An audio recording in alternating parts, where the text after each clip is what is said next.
Продолжается марафон на АТР. Это последний час нашей работы в прямом эфире. И гость сегодня как раз очень по теме к 103-й годовщине убийства, зверского убийства председателя директории Крымской Народной Республики и муфтия мусульман Крыма, Украины, Белоруссии, Литвы Нумановича Лебеджихана, старший научный сотрудник Института исследования Голодомора Андрей Иванец. Добрый вечер. Добрый вечер. А еще я крымский историк. Ну, добавим, да, историк из Крыма, да, как бы историк из Крыма, который в прошлом году вы издали книгу, если правильно помню, называлась она «Крымско-татарская революция 17-18 годов», правильно? Или не Это было в декабре 2019 года. Мы совместно с архивом СБУ издали действительно такую важную для понимания процессов периода войны революции в Крыму и крымско-татарского национального движения книга, которая называется «Крымско-татарский национальный рух у 1917-1920 роках». Эта книга интересна тем, что первая ее часть, достаточно объемная, это описание историко-аналитическое, которое я, собственно говоря, делал о том, что же происходило с крымско-татарским народом в этот очень важный период, а 17-20-е годы. Это один из ключевых периодов многовековой истории крымско-татарского народа.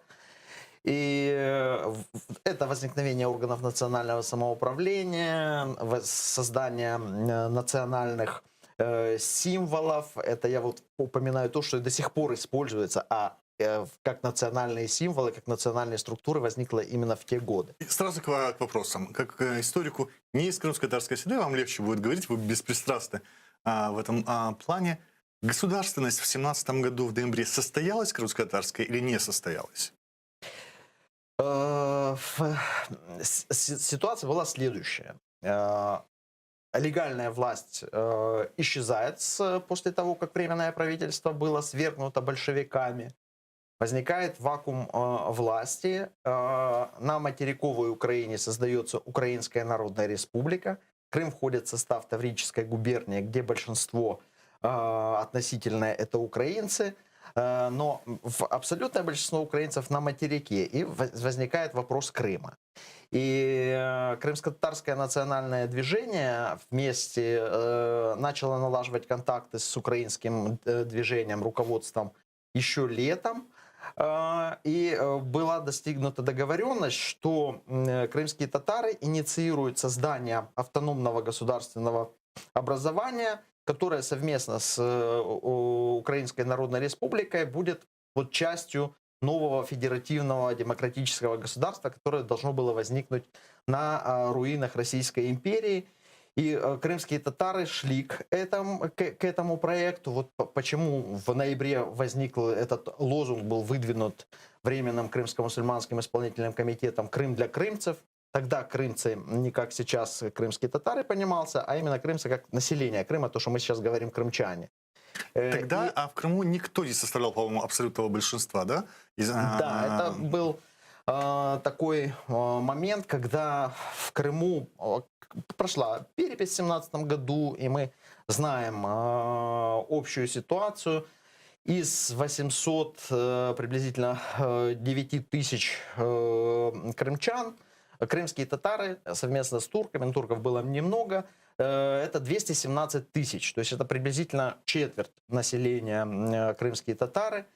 Совместно были записаны этнические русские великороссы, как тогда писалось, и украинцы. Вот совместно там около половины, 40 с небольшим процентом. Из них мы можем сказать, что где-то больше 10% это были украинцы. То есть вот мы видим, да, там 10% украинцев, приблизительно четверть крымских татар и больше 30% этнических русских. А плюс еще там большие были, относительно большие общины. Греческие, еврейские, немецкие. Немцев, да, евреев. А дальше, да, греки, болгары, армяне, караимы и так далее. Вот. То есть это Крым был такой пестрый в национальном плане регион. Так вот, когда в ноябре стал вопрос о том, что же будет дальше с Крымом, договоренности уже были достигнуты с Центральной Радой, что крымско-татарское национальное движение инициирует этот процесс, оно его инициирует.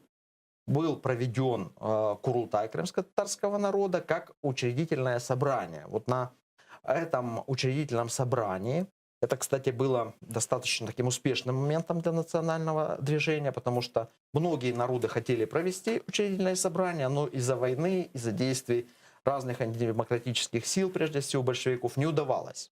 Просто не удалось. Да? Украинцы собирались провести учредительное собрание в 9 января 2018 года, но Россия напала, и провести учредительное собрание не удалось. Вот крымские татары успели провести свое национальное учредительное собрание Курултай, на котором приняли крымско-татарские основные законы. Именно так называется официально этот документ. Он был напечатан, в частности, в газете «Голос татар» в декабре. И там этот документ очень интересный, он соединяет в себе и достижения западной правовой мысли того времени, и мусульманского права, и адата, то есть такого обычаевого права, все вместе.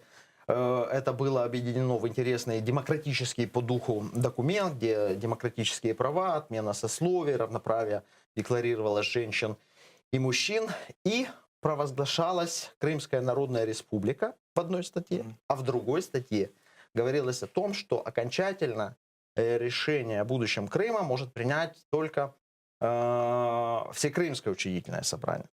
Поэтому... В выборах которого должны были принять участие уже все жители Крыма, соответственно. Да, именно Потому так. что в выборах Курултая принимали участие только крымские татары на тот момент. И вы хотите сказать, что центральные рады не избирались на территорию вот, Украины до 20-х годов, вот с 17-го года? То есть в Украине не проходили выборы в этот момент времени? Выборы как раз начали в Украинское учредительное собрание, начали проходить выборы. И в этот момент советская Россия, конкретно Ленин со своим товарищем по большевистскому правительству, они выдвигают документ такой появляется, называется «Манифест к украинскому народу с ультимативными требованиями к Украинской Центральной Раде». То есть это был фактически ультиматум руководству Украинской Народной Республики, только что созданной в ноябре 2017 года, где выдвигались заведомо невыполнимые требования. Вот. И если эти требования не принимаются, было сказано в документе, то война. И Россия начала войну. Это вот была первая такая российско-украинская война в 20 веке. Центральная Рада, естественно, не приняла эти требования, и началась война. Соответственно, выборы где-то прошли, где-то не прошли, но в условиях большевистской оккупации, ну, это большевистско-левоэсеровской, тогда совместно действовали большевики, левые и эсеры российские, наступали на Украину, то реализовать учредительное собрание не удалось. А вот эти договоренности предварительные о будущем федеративном государстве между Центральной Радой и Курултаем как-то были зафиксированы где-то? Были ли это письменные хотя бы там договоры о намерениях, или это не фиксировалось? И как, если вообще исследована ли эта тема? Конечно, эта тема исследована, в частности, мной исследована. Вот. Отношения вообще между крымско-татарским национальным движением, тут надо сказать, возможно, вы сегодня уже про это не один раз говорили, но это тоже интересный момент, что возникают общенациональные крымско-татарские структуры уже весной 2017 года в виде мусульманских комитетов. Вот прошел 7 апреля 1917 года, это по современному стилю, проходит Всекрымский мусульманский съезд, который создает Временный мусульманский исполнительный комитет. Этот Временный мусульманский комитет перебирает на себя полномочия, имущество, которое пользовалось дореволюционное таврическое магометанское духовное правление, оно распускается. И на этом же съезде вот тоже был создан прецедент, когда впервые в мусульманском сообществе вот постимперском впервые демократически был избран муфтий. Да, и как раз первым демократическим муфтием Таврии, а также, вы правильно вот в подводке сказали относительно того, что это был муфтий и для мусульман на Волыне, например, то есть Украины, и для мусульман Беларуси, с Литвы. Беларуси, Литвы, Польши. То есть это сразу этот прецедент имел значение более широкое, чем только в Крыму. И уже другие мусульманские сообщества потом шли, можно сказать, путем, который уже прошли крымские татары первыми в этом плане. И тогда же бурное общественное движение происходит, общественная самоорганизация в Крыму разных политических, этнонациональных сил. Возникают украинские организации, громады. И вот в этом общественном бурлении, движении была взаимная поддержка украинских организаций крымских и крымско-татарских. То есть проходили совместные мероприятия, была поддержка, например, татарского батальона, который создавался со стороны украинизированных частей. Были общие избирательные списки лет там на выборах, первых демократических выборах в городские думы и так далее. Но вот в июле, когда Украинская Центральная Рада объявила к тому моменту, в июне месяце, еще первый универсал и автономию Украины, то возникла необходимость уже контактов на уровне руководства национальными структурами национальной самоорганизации, национальных движений. И вот тогда, в июле, в Киев приезжает делегация от Временного Крымского мусульманского исполнительного комитета. Это, по сути, такая была главная организация во главе национальных структур крымских татар. В этой делегации были Амет Азенбашлы и Джафер Сейдамет. Они встречаются в Киеве с главой Украинской Центральной Рады, с Михаилом Сергеевичем Грушевским, с генеральным секретарем по межнациональным отношениям Александром Шульгиным, и с главой Генерального секретариата Украины, это такой прототип правительства автономной Украины, Владимиром Винниченко. Это немножко был загадочный момент, потому что в газетах появляется, не крымско-татарских и не украинских, появляется сообщение о том, что договорились о том, что Крым входит в состав автономной Украины. И это был теоретически... Что вы имеете в виду, не в крымско-татарских и не в украинских, а в каких газетах? Это появилась информация в таких либеральных российских газетах, которые настороженно относились и к украинскому, и к крымско-татарскому национальному движению. Не были дружески как бы расположены, но вот появляется такая информация, что договорились, что Крым входит в состав автономной Украины. И там даже давались дополнительная информация, что вот там поддержится создание мусульманского батальона во главе с Шабаровым, еще какие-то Это происходит нюансы. в июле? По старому стилю, в июле 1917 года. Но потом появляется в газете «Голос татар», которая была близка к Временному мусульманскому исполнительному комитету, что именно с таким заданием по присоединению Крыма к автономной Украине не посылалась делегация в Киев. Из воспоминаний Джафера Сейдамета, которые появились несколько десятилетий спустя, мы видим картину о том, что он описывает очень позитивно встречу с главой Центральной Рады Грушевским, с Шульгиным, и негативно описывает встречу с Винниченко. Да. И до конца, как бы в точности воспоминаний по этому эпизоду есть сомнения, потому что прошли годы, и у человека взгляды сформировались за это время определенные.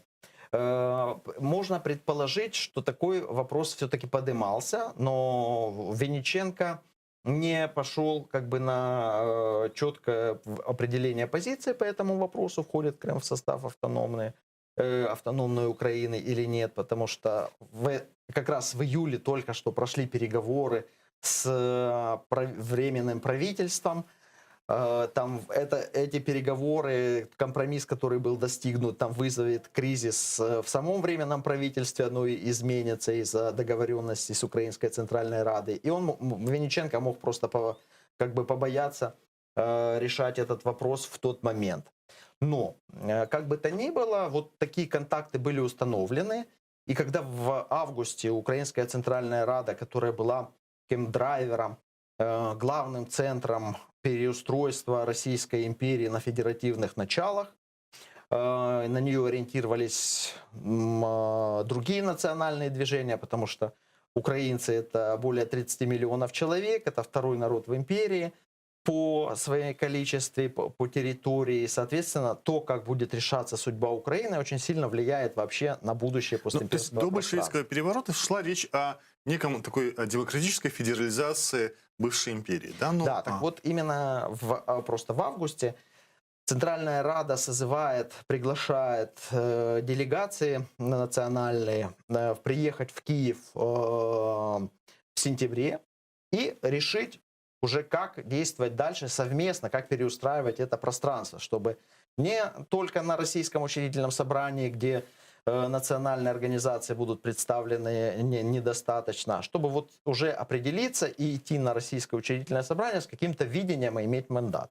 И вот когда собирается съезд народов, как его называют, съезд народов-федералистов, то на этот съезд, конечно, были приглашены Центральной Рады и представители крымско-татарских органов самоуправления. И приехала большая делегация. Грушевский пишет, что ее очень тепло встречали. Эта делегация была официально 10 человек. Там были не только крымские татары, но большинство было крымских татар. Там присутствовали женщины, были представители, например, прибалтийских народов, других народов, женщин в делегациях было практически не было. И тут как бы приехали крымские татары и две женщины, которые еще ярко выступали. Она обратила на себя внимание. И Джафер Сейдамет в своих воспоминаниях тоже пишет, как это тепло встречались крымско-татарские представители и представительницы на этом Джафер съезде. Сейдамет тоже был в сентябре тогда, да? Джафер Сейдамет, да, он тоже. Вот он как раз приехал впервые для таких встреч в составе крымско-татарской делегации, делегации Временного мусульманского исполнительного комитета. И вот на этом собрании было достигнуто несколько общих решений о том, что надо переустраивать это постимперское пространство как федерацию, демократическую федерацию народов и областей. И для того, чтобы это делать, надо провести свои национальные собрания перед российским, чтобы появиться на Всероссийское учредительное собрание уже как полномочные представители народов, которые вот имеют видение. Но сам Нуман Челебиджихан ни разу не приезжал в Киев, да? Ни в июле, ни в сентябре 2017 года. Нет, Нуман Челебиджихан в Киев ни разу не приезжал. Эту как раз роль вот исполняли Амет Эзенбашле, а потом с осени активно занимался Джафер Сейдамет. Он потом еще раз приезжал уже осенью, потому что он был членом Совета народов, вот созданного на съезде, где решались вопросы вот дальнейшие, как проводить реорганизацию этого постимперского пространства. Встречался с Петлюрой, чтобы наладить более тесные военные контакты. Симон Васильевич Петлюра, он был осенью 2017 года генеральным секретарем по военным делам. И такие договоренности о взаимной поддержке, они были достигнуты. Петлюра помогал переводу крымско-татарских воинских частей с материка в Крым. Было взаимодействие и в Крыму между украинизированными военными и так далее. Вот такая, то, что Челебиджихан сам не контактировал, это с чем связано? Известно ли почему так было, что он сам лично не приезжал на эти контакты в Киев? Это же очень динамичное время. Это время, когда надо делать очень многое. Крымско-татарское национальное движение, вот открылись шлюзы в 2017 году, пали законодательные запреты, надо проводить самоорганизацию. Проводить самоорганизацию с каких стартовых условий? До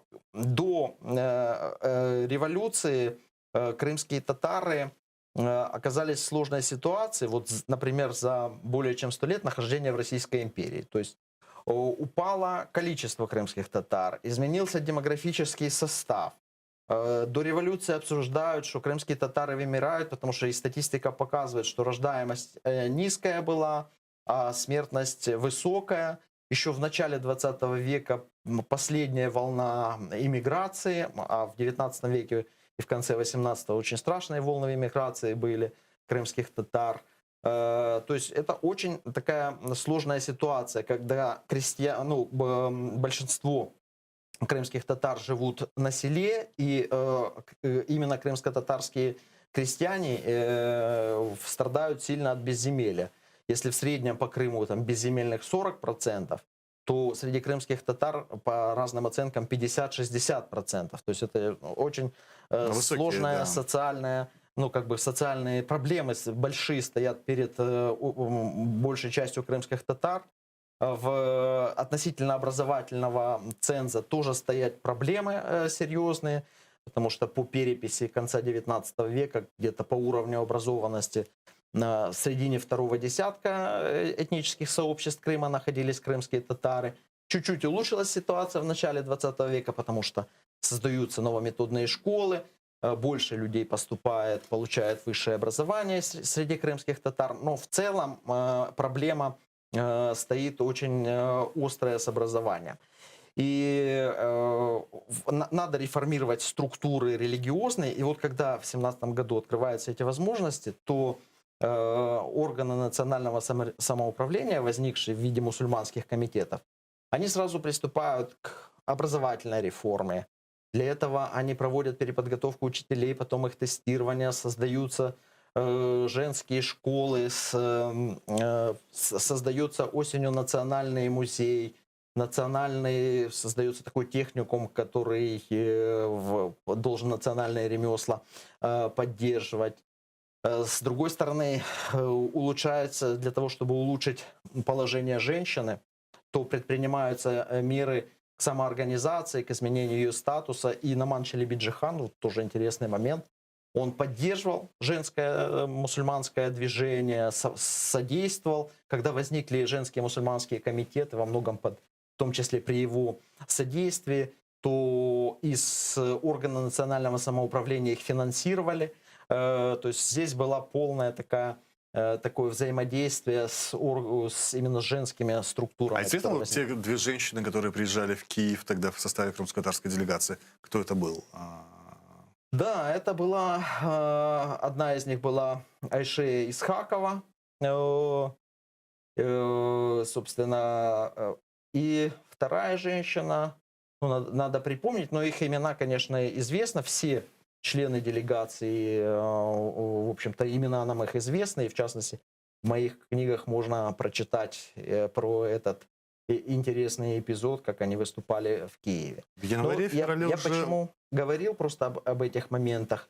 То есть вот мы видим, надо проводить образовательную реформу, она проводится, надо решать женские вопросы, он решается, надо создавать структуры национального самоуправления, в Крыму возникают уездные, городские, волостные мусульманские комитеты, да, это тоже все дело требует времени, внимания лидера национального движения, муфтия таврического Номана Челебиджихана. Одновременно он участвует еще в общемусульманских, общетюркских процессах на постимперском пространстве, в съездах. Он занимается организацией политических сил.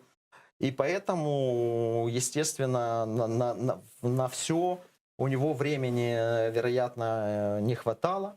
Но он сделал и так очень много. И, естественно, он знал о всех контактах, потому что он был тем, кто направлял эти процессы, и которому, в частности, Джафер Сейдамет его информировал о всех своих контактах. Дайте к 2018 году, когда в Крыму происходит разгром фактически, да, уже структур Курултая и убийство Номана Челебиджихана.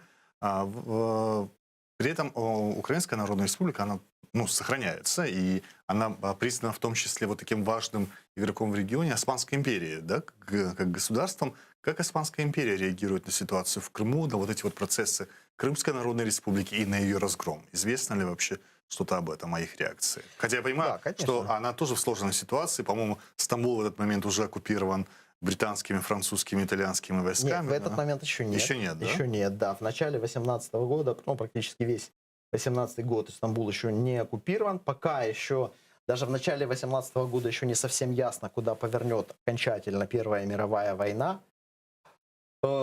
И крымско-татарское национальное движение, вот оно нуждается в партнере, который мог бы его поддерживать, потому что демографический вес относительно небольшой в Крыму и необходимые контакты с дружественными силами.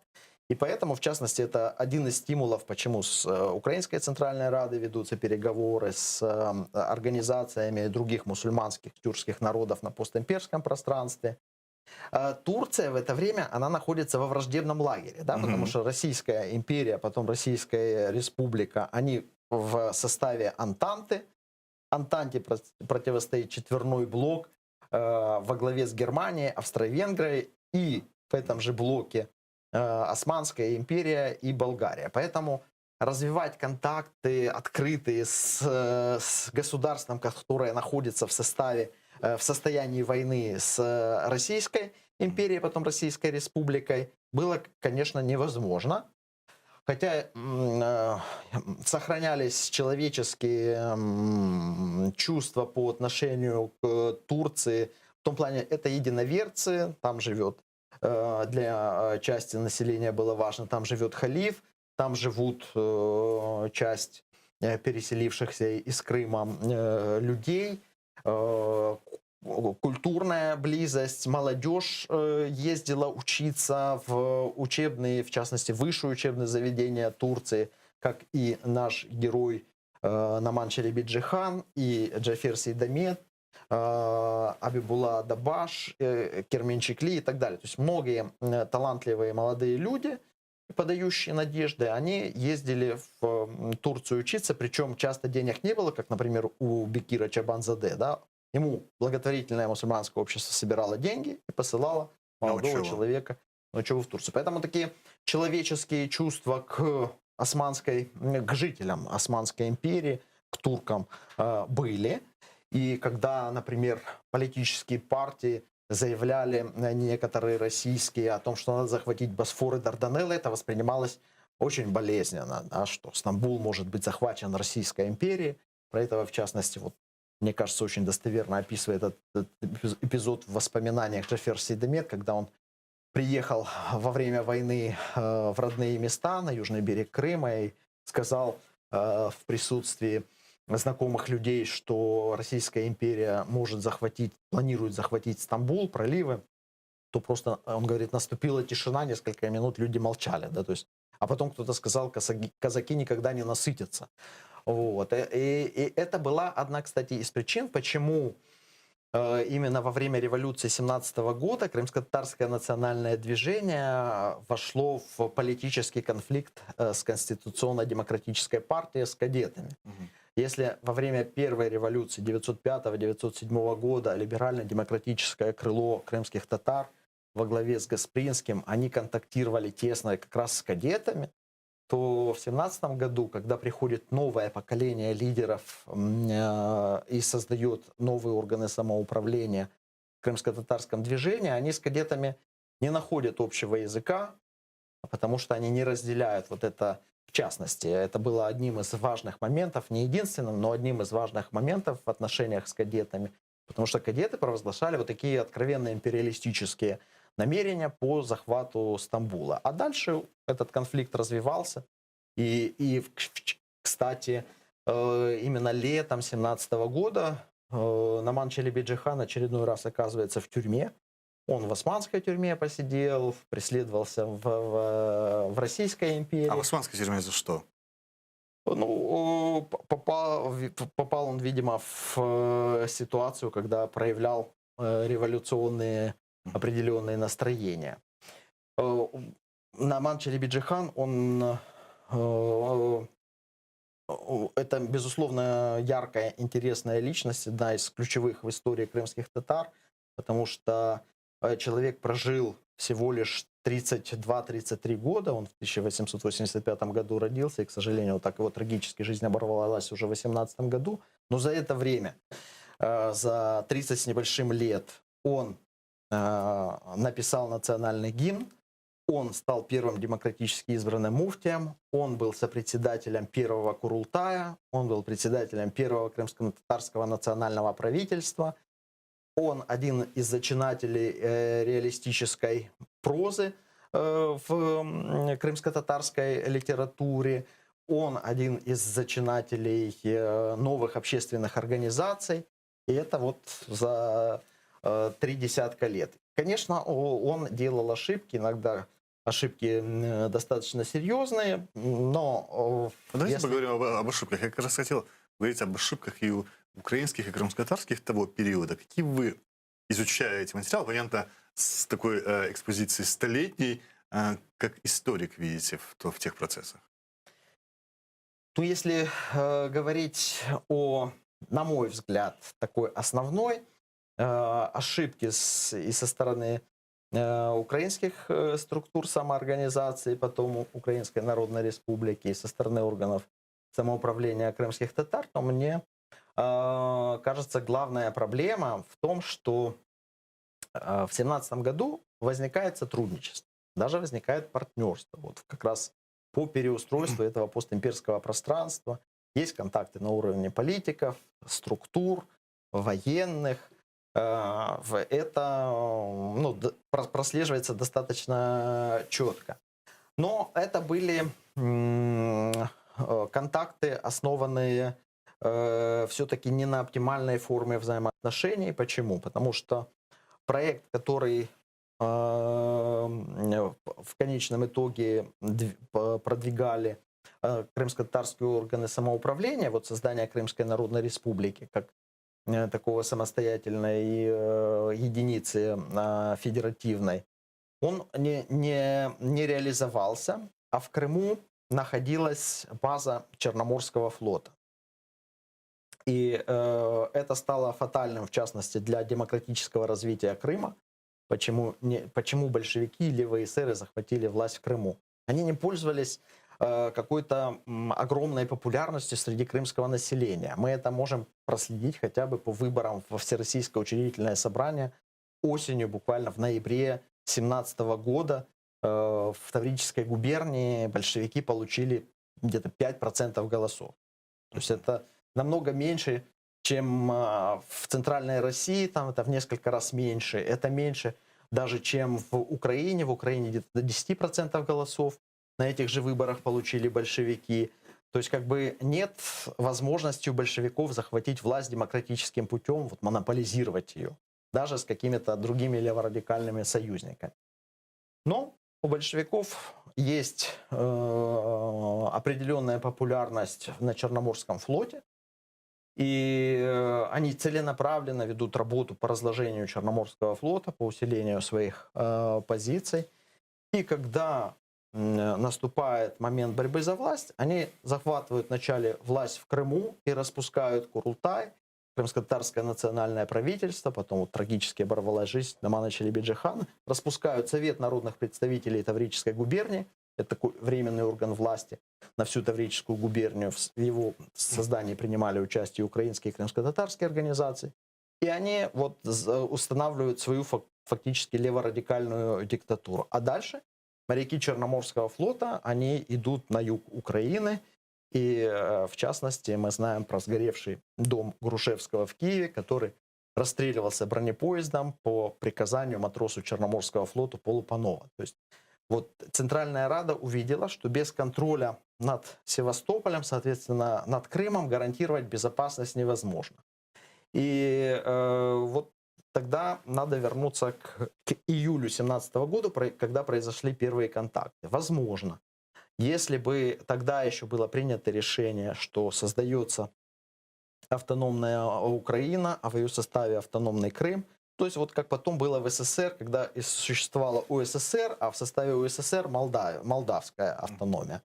Да, вот можно было вот такую конструкцию выстраивать, и тогда бы можно было взять под контроль Черноморский флот, который базировался на территории Украины, там было много украинцев, и не было бы этой проблемы по тому, Я правильно понимаю, что сейчас вы считаете ошибкой желание крымских татар иметь большую самостоятельность в тому времени? Или вопрос именно в оптимальных формах, в которых можно было реализовать этот проект. Можно было изначально, ну вот сейчас разговор идет, да, какой характер будет автономия Крыма в составе Украины. Вот тогда тоже можно было сразу вести подобный разговор еще в 2017 году, да, и сегодня была бы другая ситуация. И главное, что в 2017 году по-другому, возможно, могли бы проходить политические процессы, и в частности... Причем этому разговору не 7 лет, а 103, как 104, как минимум. Ну, да? собственно говоря, да, об оптимальной форме именно взаимоотношений это разговор достаточно давний. И он до сих пор не Есть, состоялся. Да, это я говорю глобально, это могут быть разные оценки. А есть такие ошибки Намана Челебиджихана, именно четко прослеживающиеся в том периоде, например, вот политический кризис вызвали действия Намана Челебиджихана в начале января 2018 года, когда он, не имея, собственно говоря, решения Курултая как парламента, отдал приказ захватить Народный дом в Симферополе. Народный дом в Симферополе — это бывший губернаторский дом, там располагались структуры российских революционно-демократических сил, какие-то советы, профсоюзы и так далее.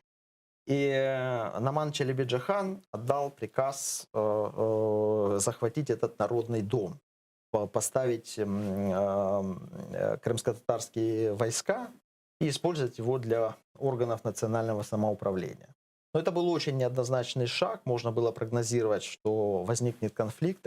А эта ситуация, напоминаю, начало января 2018 года уже ведется вооруженная борьба с большевиками. И с одной стороны, в этой борьбе существует Совет народных представителей Таврической губернии, в котором революционные демократы российские, украинские, крымско-татарские, других этнических сообществ, которые есть в Таврической губернии, органы национального самоуправления крымских татар в виде по итогу крымско-татарского национального правительства и Курултая, у них есть совместный штаб крымских войск, который старается не допустить, чтобы недемократические, антидемократические силы как-то помешали реализовать демократический план развития Крыма.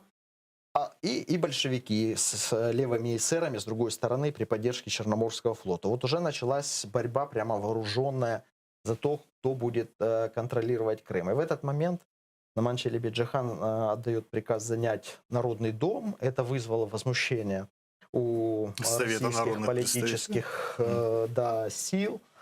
Но тут была там комбинация как бы разыграна. Джафер Сейдамет приехал, сказал, что я не знаю, что был отдан такой приказ, дал приказ вывести войска. Но это вот в эту демократическую коалицию, которая должна была провести выборы в Крымское учредительное собрание, бороться с большевиками, выборы в Украинское учредительное собрание на материке, вот это внесло трение ненужное абсолютно, потому что... А на ваш взгляд, вот есть ли исторические оценки военных сил того времени, крымско-татарских войск и тех, кто был лоялен Совету народных представителей, вот демократическому органу на территории Крыма, и украинских, было бы достаточно, чтобы сопротивляться большевистской агрессии из Севастополя на тот момент? Ну, это зависит, собственно говоря, от того, что произошло бы с Черноморским флотом. То есть, если бы на Черноморском флоте там были проукраинские силы, осенью 2017 года Черноморский флот дважды поднимал украинский флаг, в том числе второй раз поднимал, когда была провозглашена Украинская Народная Республика. Но мы с вами говорили о том, что была осенью достигнута договоренность в сентябре на съезде народов, что как бы реализуется крымско-татарский проект по созданию некого автономного образования в Крыму, соответственно, в Севастополе. И получилось, что Центральная Рада и власти Украинской Народной Республики не занимались Севастополем как таковым. И в Севастополе победила не проукраинская линия, а пробольшевистская. Например, поднял флаг наибольший корабль, линкор «Воля», самый современный такой дредноут, большой современный корабль. Ему перестали подвозить провиант, изолировали его, наставили пушки, да, и заставили спустить флаг. Ну и формально какие претензии, собственно говоря, потому что Севастополь на конец 2017 года Украинская Народная Республика никакие претензии на него не заявляла. И это было одним из вот таких факторов, который подыграл большевикам на юге и в Крыму, в частности, в захвате власти. Все-таки возвращаясь к вопросу о признании Османской империи, вы говорите, трудно было поддерживать контакты, но тем не менее Османская империя союзник Германии. Германия в это время фактически союзник Украины, да, в большей части. Это было уже не в 17 году, а вот в 18 году, когда стало ясно, что большевики наступают, в частности, в Крыму, то у Намана Челебиджи-хана была идея установить контакты с Турцией. Когда большевики и левые эсеры захватили силой власть, установили свой диктаторский режим в Крыму, то Наман Челебиджи-хан, к сожалению, попал в руки большевиков, и они отправили в тюрьму в Севастополь. А вот Джафер Сейдамет, который был членом правительства, крымско-татарского национального правительства и фактическим главой штаба крымских войск, который был вот совместным для Совета народных представителей и для органов национального самоуправления крымских татар, он выехал в Киев, где встречался с Грушевским, и Грушевский ему сам советовал тоже поехать в Турцию и через Кавказ и устанавливать контакты там. И он, собственно говоря, выехал в Турцию и старался установить контакты с турецкими органами власти. Вначале они не проявляли, собственно говоря, интереса. Они в конце 17-го, начале 18-го года в Бресте идут мирные переговоры. Украинская Народная Республика, с одной стороны, с другой стороны, вот страны Четверного Союза, Германия, Австро-Венгрия, Османская империя и Болгария. И вот там крымский вопрос практически турецкой стороной практически не поднимался. Вот. Влияние ситуации, с одной стороны, а с другой стороны, действий Джафера Сейдамета привело к тому, что весной определенный интерес появился в Османской империи. И когда в результате действий немецких, украинских войск, а также восстания крымско-татарского, леворадикальный режим в Крыму пал в апреле месяце, реальный контроль над Крымом получили немцы, потому что у них были самые крупные военные силы введены в Крым, и на дипломатическом уровне еще не был ясен статус Крыма. Турция присылала корабли, собственно говоря, в Крым, но немцы старались их не принимать. Вот с одного из кораблей сошел Джафер Сейдамет и целый ряд молодых крымско-татарских деятелей. А так немцы не особо приветствовали появление турков в Крыму, не давали, собственно говоря, развернуться в этом направлении. Далее восстановился Курултай. То есть на уровне союзников не было понимания, да, по Крыму общего? Да, не было понимания общего, потому что, с одной стороны, Османская империя, она тоже не имела четкой позиции по Крыму. Был вот определенный интерес в 18 году. Но Курултай восстанавливается при немцах. Вот когда пал леворадикальный режим, то в мае 1918 года восстанавливает свою деятельность Курултай и берется курс на провозглашение самостоятельности Крыма и на создание правительства. Это поручается дело Джаферу Сейдамету. Наман Челебиджи-хан уже, к сожалению, умер, трагически был убит, да. Но Джаферу Сейдамету не удалось создать крымское правительство, потому что не удалось договориться с российскими политическими деятелями. И вот тогда возникает правительство генерала Сулькевича, немцы которому дали задание создать такое правительство. Генерал Сулькевич, он был связан с крымско-татарским национальным движением, он сам литовский татарин по происхождению, родился в городе Лида, но он бывал в Крыму, он писал, собственно говоря, о Крыме, и он еще в мае месяце появлялся на Курултае, и вот в его правительство вошли представители и Курултая, и представители немецкого населения, и представители российского населения Крыма. И вот было такое создано краевое правительство генерала Сулькевича, которое не получило международного признания. Но был момент в его деятельности, связанной с Турцией, когда летом 2018 года была направлена делегация в Берлин во главе с министром, не во главе, а в составе министра финансов Татищева и министра иностранных дел правительства Сулькевича Джафира Сейдамета. И официальная его задача была попытаться добиться признания и получить финансовую помощь. Ну, признание, конечно, не удалось добиться определенное, не то, что хотели, как бы, но тем не менее какие-то средства пообещали представители Берлина для этого, для краевого правительства Сулькевича. Но возник момент, когда Джафер Сейдамет передал еще письмо, подписанное председателем Курултая, председателем национального правительства, в котором говорилось о том, что необходимо в Крыму восстановить Крымское ханство под протекторатом Германии, Германской империи и Османской империи.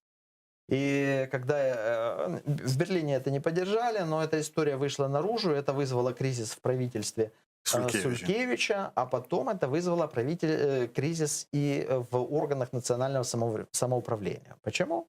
Потому что на первом Курултае, когда он был учредительным собранием, были приняты крымско-татарские основные законы. То есть это тот документ, который должен был направлять все действия органов национального самоуправления, его активных Кризис действий. вызвал именно желание вот этого восстановления ханства вместо республики, да? В крымско-татарских основных законах, мы с вами говорили, речь шла о том, что в Крыму должна быть создана Крымская Народная Республика. Да, это, поэтому, когда без решения парламента, без решения, без той базы законодательной. Андрей, у нас всего несколько минут. Для меня это интересный момент о том, что Джафер Сейдамет на тот момент и министр иностранных дел краевого правительства Сулькевича и вручает письмо от крымско-татарского некого правительства. А кто подписал это письмо от крымско-татарского правительства? Подписал Абляким Хильми и Асан Сабри Айвазов. Так вот, осенью Абляким Хильми, который в тот момент был руководителем крымско-татарского национального правительства, он ушел в отставку.